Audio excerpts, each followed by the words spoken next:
Sir যেটা বলছেন যে এটা অবশ্যই যে আমাদের রাজনৈতিক আজকে যে রাষ্ট্র সংস্কারের কথা বলা হচ্ছে, আজকে যে রাজনীতির সংস্কারের কথা বলা হচ্ছে, এটার প্রধান ভিত্তিটা হচ্ছে যে দলীয় গণতন্ত্র।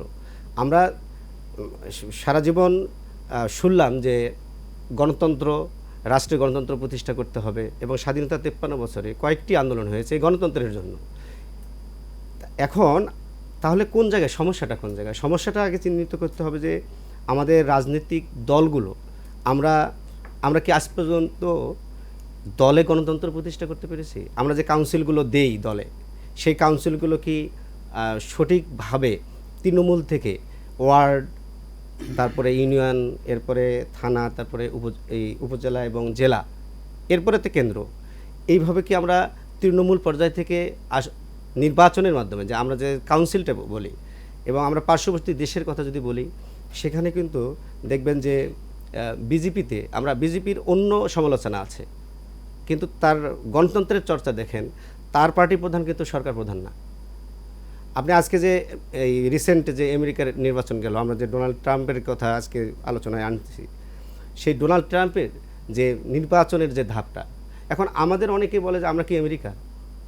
আমরা আমেরিকা না, ঠিক আছে, কিন্তু আমাদের বয়স তো 53 বছর, এটাও তো কাউন্টিংয়ে নিয়ে আসতে হবে।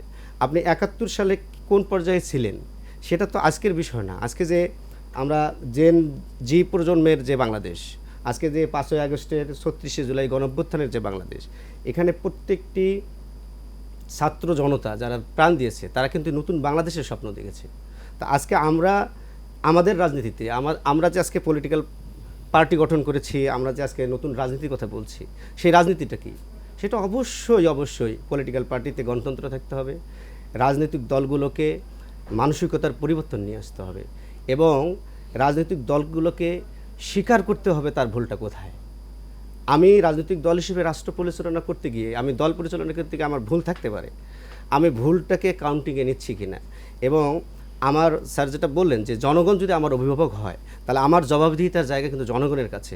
আমি যদি রাজনীতি জনগণের জন্য করি, তাহলে আমাকে জনগণ কি চায় সেই পালস বুঝেই রাজনীতিটা করতে হবে। তার মানে আপনারা এখন পর্যন্ত গণতন্ত্র শতভাগ চর্চার মধ্যে নেই? না, আমরা তো আপনি ইতিমধ্যে লক্ষ্য করেছেন যে আমাদের পার্টির যে প্রথম কাউন্সিলটা, এটা কিন্তু সরাসরি নির্বাচনের মাধ্যমে আমরা সভাপতি এবং সেক্রেটারি, এবং আমি যে আজকে গণঅধিকার পরিষদের উচ্চতর পরিষদের সদস্য, আমি কিন্তু কাউন্সিলরদের ভোটে, প্রত্যক্ষ ভোটে নির্বাচিত একজন সদস্য।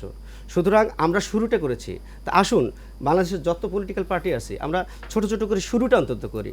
কিন্তু আমরা শুরুটা কথা ধরে আমি একটু যারা মোস্তফা খান আপনাকে জানতে চাইবো, যেহেতু রাজনীতি আপনি বিশ্লেষণ করেন, democracy is the government of the people, by the people and for the people.